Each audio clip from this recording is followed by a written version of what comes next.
The anime begins by telling us something that's often said, that objects treated with care are inhabited by a spirit, which raises the question of what might dwell in things that are thrown away as trash. Now we see a girl feeling a bit sad because her stuffed animal has broken, and when her mother notices, she tells her that she'll buy her a new one, and that it's better to just throw the old one away. Once she puts it in the trash bags, these are taken to an underground depot, which is connected by ducts to garbage trucks. This is closely observed by someone who follows its trail all the way to the building that serves as the city's garbage dump.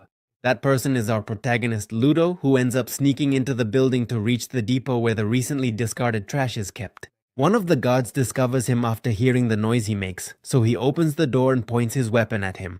Taking a look, he immediately assumes it's the garbage criminal, the person who steals it to threaten the city's beauty. Ludo just turns to look at him without saying a word, and without waiting for his response, the guard presses the emergency button to call for backup right away. This is when Ludo throws some garbage bags at them to distract them, and one of them is completely disgusted when his uniform gets stained. Ludo takes advantage of this distraction to escape through the duct connected to that room, and once outside, he uses his speed to dodge the bullets fired in his direction. Even though he gives it his all to escape, one of the bullets grazes his arm, but that doesn't stop him from jumping over the wall up ahead to get out of their sight. After that, the guards keep searching for his trail without any success, so Ludo simply climbs up to the surface and leaves just like that. As a result of this incident, some women in the city start talking about the matter. What they do is complain that this criminal is taking the trash, and they bet that he's someone from the tribes. They fall silent for a moment when they realize that one of them is nearby, feeling a deep disgust for the society reflected by the people in that place.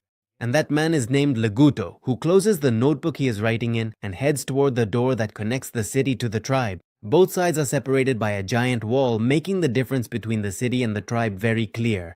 Some men from the tribe find out that the trash criminal has struck again and drawn attention, and since they know it's Ludo, they complain that he just won't give up on that. Suddenly, Ludo is greeted by Shua, a friend of his, who scolds him for stealing trash again, since the people from the city are very strict about waste management. Ludo tells her that the rich throw away things that can still be used, and if he's able to fix something, it helps him with expenses. Seconds later, the other kids arrive to complain about Ludo's presence and advise Shua not to get close to that guy. She asks what's so bad about him, since everyone here is the same, but the boy warns her that she'd better not hang out with him because he's the son of a murderer, and according to what people say, this neighborhood was created to lock up criminals, and they are their descendants. That's why they work hard, aiming to earn an honest living and clear that bad reputation. But all their efforts were in vain because Ludo's father killed many people, and if she's with him, people will think they're the same. At that moment, his words are cut short when he feels Ludo's sharp and terrifying gaze, so he hides his fear and leaves with his friends while still mocking him.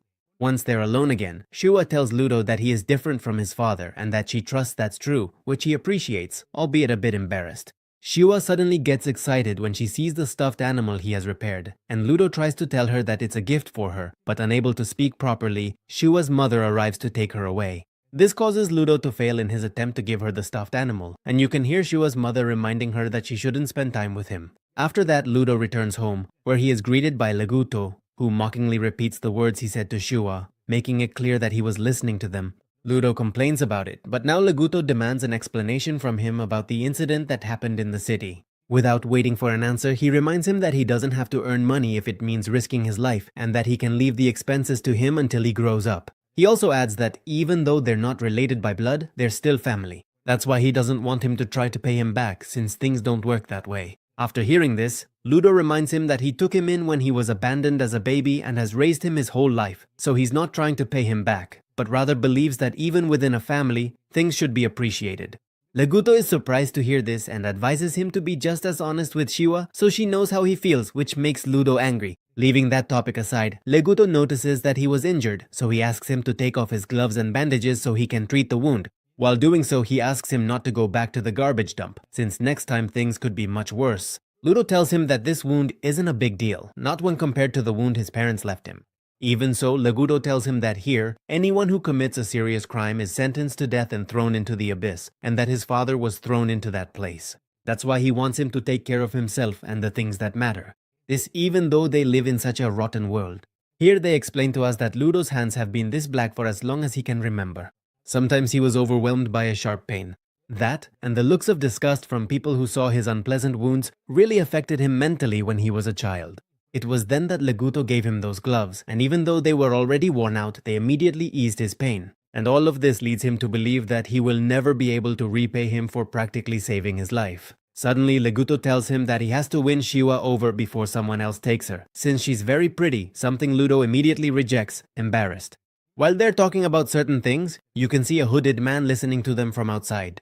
The next day, Leguto notices that Ludo isn't able to make a normal smile, so he advises him to at least try imitating someone else to make a good impression. But Ludo complains about his advice, thinking it's useless to try something like that when he has such a frightening look.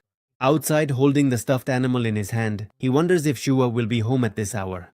As he walks through the streets, we're told that the abyss is a huge garbage dump, meaning that everything that's thrown away ends up there, and the fate of people who commit crimes is also the abyss.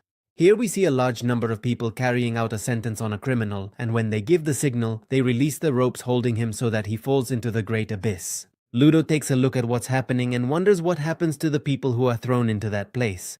Suddenly, he is surprised by Shua, and because of her unexpected arrival, he nervously hides the stuffed toy. Without paying much attention to him, she tells him that there's nothing pleasant to see from here, and that they built the neighborhood on the outskirts of the city to make it clear to everyone that they'll be thrown into the abyss if they commit any misdeeds. Keeping this in mind, she thinks it's something horrible, because whether they like it or not, they'll end up witnessing some execution, and she wouldn't want to see him being thrown in. She's aware that a lot of the trash they throw away is still useful, but she doesn't think it's right for him to risk himself for that and end up getting caught. Ludo mentions that this is the same advice Leguto gave him, and upon hearing that, Chiwa confirms it's because he also cares about him a lot and because he matters to him. At this, Ludo laughs at the idea that someone like Leguto would care about him, but as he repeats those words, he realizes that she also said too. As soon as Chiwa realizes this, she can't help but blush, so she tries to clarify that she didn't mean it that way. Seeing her act like that, Ludo can't help but fall backwards in shock, which ends up revealing the stuffed animal. The moment she realizes what she's holding in her hands, Ludo musters all his strength to tell her that when he found it, he thought she would like it. He admits it's possible she might not like something someone else threw away, but even so, he believed the stuffed animal would be happier with her than in the trash. After handing the stuffed animal to her so she can take it, Chiwa accepts it and tells him that she's happy and that she'll take care of it forever. Ludo is unable to keep a straight face after seeing her so happy, and when she walks away, he ends up running with all his might, thrilled at having succeeded in giving her that gift. When he comes to his senses, he gets the idea to tell Leguto what happened to see his reaction, so he heads home right away. As he turns a corner, he suddenly bumps into the disciples, the city guards. They ignore this mishap and continue on their way, while the neighborhood residents start to wonder what they're doing in this area. Instead, Ludo ignores all that and focuses on going to see Leguto. But as soon as he opens the door, instead of seeing Leguto's familiar face, he finds a hooded figure and a huge sword buried in Leguto's body. The figure grabs the weapon to press it deeper into the wound, and as Ludo recovers from the shock, he rushes straight at him to stop him. Suddenly he comes to after the beating he takes from him, unable to stand up to try to stop him. The figure picks up a book from the floor and looks at it before leaving, and once he forgets about him, Ludo focuses on Leguto. With the little strength he has left, he begs him to run away quickly. But since Ludo refuses to leave his side, not wanting to abandon him, he grabs him tightly and pleads with him to please change this disgusting world. As he draws his last breath, Ludo is hit by a stun shot from the disciples, who accuse him of murder. Ludo tries to defend himself while still in shock from the situation and the paralyzing attack, but they ignore everything he says and continue to see him as a murderer. And in response to his insistence on proving his innocence, one of them ends up punching him to knock him out. As a result of this horrible incident, people in the area start spreading the rumor that Ludo has killed someone. And when Chiwa hears all of this, she keeps the stuffed animal with her, refusing to believe that it's true. Now we see the man who acts as the judge at public executions, who tells everyone present that Ludo has committed a very serious crime in this beautiful and sacred land, that not only is he content with scavenging through the trash to defile the city, but he has finally committed the vilest act of all. And even though the victim was a member of the tribe, they cannot allow a murderer to remain a second longer on the sacred land. As this announcement is made, Ludo is slowly placed at the execution site, suspended in the air while ropes hold his arms. In addition to that, several city agents remain watching the trial to prevent any inconvenient events, although the members of the tribe stay silent as they watch Ludo with contempt. Finally, without further ado, the judge sentences him to death, and many of those present celebrate this final decision, using the phrase, "filth to the abyss." Ludo, being conscious at that point, can only wonder in his mind what on earth is happening, since he doesn't understand how things turned out this way, especially because he wasn't guilty of anything. Little by little, the structure to which he is tied is brought to the edge overlooking the abyss, and as this happens, Ludo pleads from within for someone to listen to him. As he glances at all the people surrounding him, there is someone in particular who catches his attention, and that person turns out to be Chiwa. Barely able to recognize her, he uses all the strength in his voice to shout to her that Leguto was murdered and that she must please find the culprit. But the words that come from Chiwa leave a silence in the air as she replies that he did this even though she believed in him and that he will never stop being the son of a murderer. After that, she looks away in disappointment, turns around to leave, but not before letting go of the stuffed animal. It is at this moment that Ludo lets out a slight laugh and tells those present that they are the filthy ones and that they are trash without a will of their own. And even though they have eyes and ears, they are nothing but puppets who refuse to see and listen.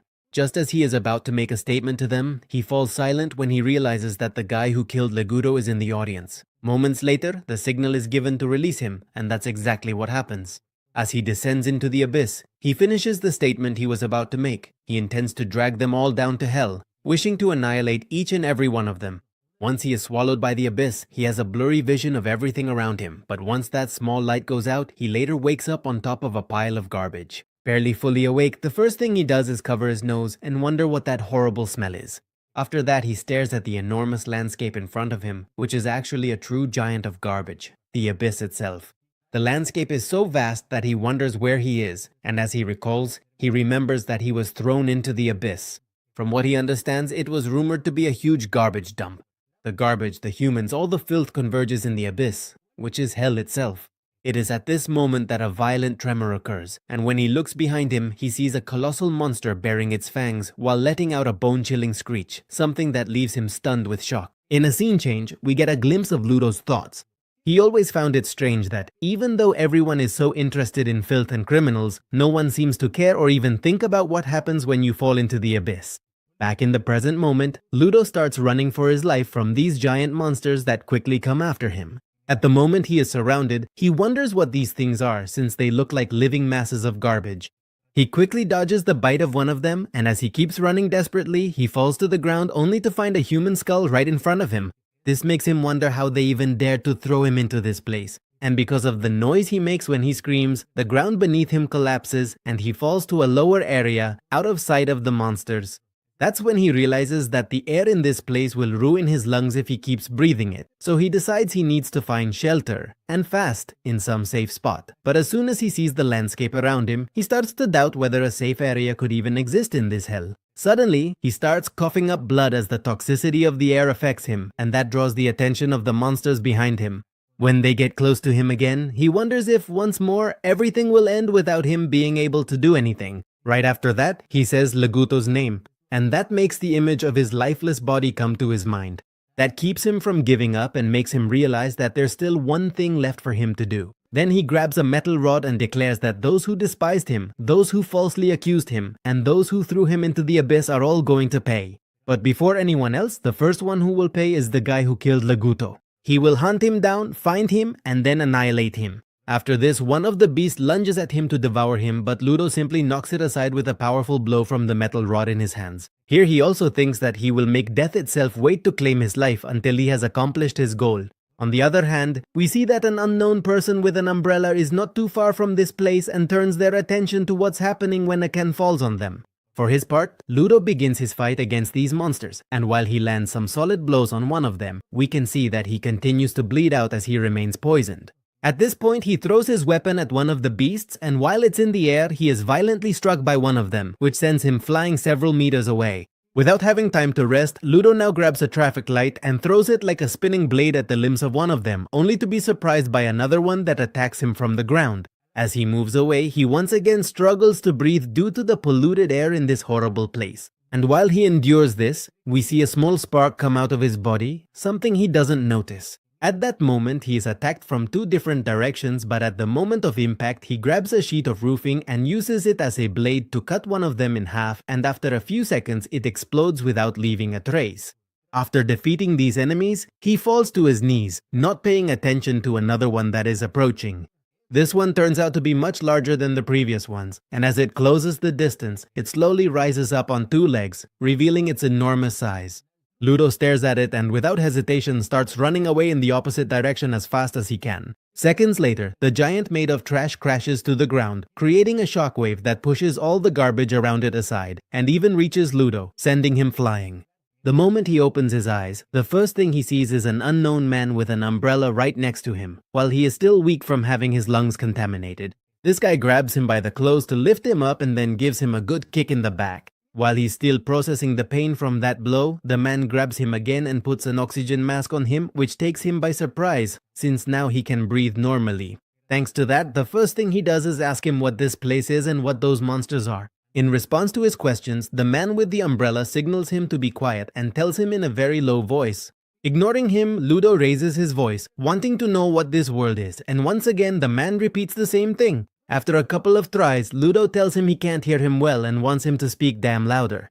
In reaction to that and his attitude, the man yells at him angrily that they are not underground, but on the surface, and that the ones above, the ones from the sphere, dumped all this trash. On top of that, he tells him that he's already told him many times to be quiet, and now it's his fault that they've been found by these monsters. These are trash beasts, monsters born from waste, so it's useless to destroy them over and over again with regular weapons. They also react to the sound of the human voice, which is why he was speaking quietly. But now everything is ruined because of him, and since the beasts here are special, he wanted to avoid making a commotion. When one of the beasts is already behind him, a bright aura suddenly envelops his umbrella, causing it to change appearance. The guy mentions that, although it's not the best survival tactic, he feels better after shouting a little. And right after that, he points his umbrella at the monster and spins it at high speed, causing the creature to be torn to pieces when it tries to attack him. Ludo watches as that monster does not come back to life since its pieces slowly disintegrate. Despite that, the guy notices how a huge number of beasts are present to attack them, and just as they're about to charge at him, he doesn't hesitate to strike first. He quickly destroys them one by one with simple attacks, and upon witnessing this, Ludo wonders if his technology is something special in the abyss, or if he possesses a unique power. He also thinks that if he had a power like that, he could take revenge on those above. One of the beasts charges up a long-range attack, but the guy simply spins his umbrella to neutralize that mass of acid, and when the liquid is split into parts and falls to the ground, it instantly causes huge explosions. After that, the man lunges at the monster, lifts himself into the air, and holds his umbrella with his body. He barely points the tip at the beast before enveloping it in power to perform a special attack, which sends him crashing into its head like a projectile. The impact generates a shockwave around them, and the force of the blow explodes not only the beast, but also the ground itself, allowing him to defeat it in an instant. Once he's finished with that, he returns to Ludo and tells him it's good that he's still alive, while Ludo asks who he is. In response to his question, the man removes his helmet to introduce himself as Engine, and when he takes off his oxygen mask, he adds that he is a simple and humble cleaner. He immediately starts writhing from the stench in the air and quickly puts the mask back on, complaining that he was forced to do that. Ludo remains silent, as suddenly he collapses to the ground, unconscious from exhaustion. Here we return to Ludo's past, where Leguto, seeing him arrive dirty, asks what happened. Ludo replies that he was pushed because he told the usual kids that things have life, but they laughed at him and beat him up. Leguto asks if he got back at them, and when Ludo says he didn't, Leguto congratulates him for not doing so. After that, Ludo reminds him that some time ago he told him that the spirit would inhabit the things he used for a long time. And upon hearing that, Leguto assumes that because of this, Ludo interpreted that things have life. He then clarifies that this isn't the case, it's just an old saying meant to encourage people to take good care of things. Although in reality, he does believe it's true. While cleaning him up, he points out the possibility that this towel might get him clean thanks to the spirit that inhabits it. Ludo asks him if the things around them also have spirits, and Leguto replies that it's possible they do. And when Ludo turns his attention to his gloves, he tells him that maybe one day a spirit will inhabit them if he takes good care of them. This is when Ludo slowly wakes up, and the first thing he notices is that he's completely chained up. Enshin greets him calmly, but Ludo starts insulting him, wanting to know why he's being carried like that and what Enshin intends to do with him. After hearing him out, Enshin explains that he's been carrying him gently because he passed out, but Ludo demands to be released, saying he needs to get back up immediately. Enshin informs him that unfortunately that's not going to be possible and that here they call the upper world the sphere. Then he asks him how he plans to fly all the way up there, making it clear that it's an enormous height he would have to cover. He also tells him that the sphere is always moving, and although there are several other reasons, what he's trying to say is that it's simply not possible right now. So, if that's clear, he wants him to keep quiet, or else they'll get eaten. Despite this, Ludo swears that he will return no matter what he says, and based on what was said about it not being possible right now, he assumes that he must know some way to get to the sphere. Because of that, he asks him to tell him everything he knows about this world as well as about the monsters from before and the power he has used, since he wants to use all of that to defeat that guy and the people in the sphere. Suddenly, Enshin takes off his helmet and tells him that if he insists so much, he agrees to give him a lesson about what kind of place this is. As he keeps dragging him along a path, they arrive at a place that doesn't have as much trash. There, Enshin tells him that everything is now in his hands, then turns around and leaves him behind. Ignoring Ludo's complaints, who after a few seconds realizes that there are more people in this place. They are surprised by his presence, and one of them in particular judges that, based on his clothes, he must be a resident of the sphere. However, not wanting to jump to conclusions, he calmly asks where he comes from. A bit nervous, Ludo replies that he fell from the sphere, which makes all of them suddenly remove their masks, showing great excitement at meeting someone from up there. Ludo asks them who they are, while they are surprised that they speak the same language. When they realize he is scared, the leader explains that usually only bodies that fall from the sphere are found. He also thinks it's a horrible and cruel way to tie him up, so he agrees to untie him. While he's doing that, Ludo starts to believe that he's a more reasonable man than Enshin, but without realizing it, they tie him up inside one of the vehicles since they were afraid he would escape. Because they seal Ludo's mouth, he has no choice but to struggle. Instead, the leader tells him that the bodies of the spherines sell for a lot, since there are many people who want them, starting with the whole corpse, but also the eyes, arms, legs, and clothing. After that, he explains that they are so valuable because everyone hates them. This is because people keep throwing garbage down at them from above, and the accumulation of that waste is what creates a toxic atmosphere, which also gave rise to those monsters. Many died at the hands of those beasts and others were crushed by the garbage, while others were left homeless because of the pollution. Taking all that into account, it's no wonder those people plan to torture him or do even worse things to him in public, and after selling him, they have to witness his fate. But since it's not in their interest for him to die of hunger, they start force-feeding him, and of course, the food turns out to be disgusting. Because of his reaction, the leader assumes that he considers Terra's food to be garbage and figures that the delicate ones from the sphere hate touching this kind of stuff. The next time he tries to feed him, Ludo violently bites two of his fingers, making him recoil in pain as his flesh is torn off. Meanwhile, Ludo starts chewing on that flesh and even eats more than what they had given him. He tells them that it's not garbage, since it can still be eaten without any problem. On top of that, he criticizes how people talk about the sphere, about Terra, about garbage, about the tribes, about how some are above and others below. As a mysterious power emerges from his hands and envelops the chains, Ludo advises them not to divide everything according to their own convenience. After breaking the chains with a strong pull, he swears to them that he will no longer hold back, so he can unleash that power onto the ground. Enshin observes this from afar and notices that he possesses a great amount of energy, which confirms the suspicions he had about him. Here, the words that Leguto once told Ludo in the past are repeated, that surely one day a spirit will inhabit those gloves if he takes good care of them, and that without a doubt they will help him. Ludo grabs the chains in front of him and imbues them with power, causing the others to be surprised that there is someone like him in the sphere as well. Enshin fully confirms that he is someone with the ability to give life to objects in order to extract their power, and such people are called givers. When the bandits try to attack him, one of them warns the others that they should go after the chain, since givers cannot use their power if they don't have their object. But when they manage to take it away from him, Ludo grabs a tire from the ground to turn it into a weapon, and this surprises both the leader and Enshin, since he is able to use more than one object. Once Ludo beats everyone up, he slowly approaches the leader of the bandits who, despite being afraid, insults him for being a filthy Spherian. Just before Ludo tries to attack him, Enshin appears just in time to stop him and ask him to calm down. This brings Ludo back to his senses as well as his eyes, so now the objects that were suspended in the air simply fall to the ground. The bandit falls unconscious from the shock while Ludo tries to process what just happened. At the same time, the tire next to him turns to ashes. That's when he realizes that when he remembered Leguto's words, his gloves began to emit that power. Enshin notices that he is starting to bleed from his nose, so he tells him that his body can't withstand so much power, and then apologizes, since he was testing him to confirm that he possesses that power. In addition to that, he agrees to teach him everything about this world and about that power, but in exchange he wants him to join the cleaners since they need him with them. Ludo is a bit shocked by the proposal, but without thinking too much, he tells him that he doesn't want